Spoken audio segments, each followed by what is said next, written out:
I would like to make an announcement in regards to irregularities with the former district cleaning contracts. We have encountered some irregularities with documents regarding the district cleaning contracts of 2019. This was brought to my attention by the administrative staff and the current acting department head.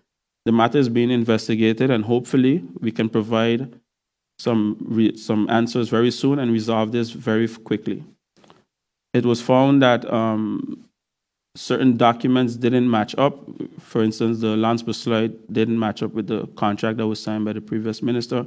We are doing everything in our power to resolve this and make sure that the contractors are dealt with fairly, and also that government's best interest is protected at all times.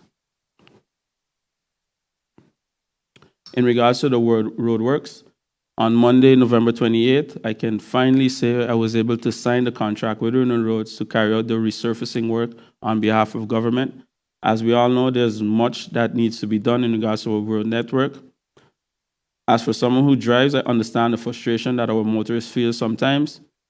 The process of due diligence, when it involves large sums of money, as you know, takes a while, with documents having to be vetted by various departments.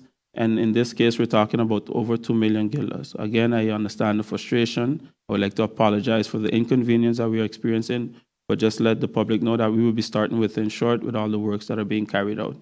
And this will be publicized as well, so everyone would know which areas are being tackled first.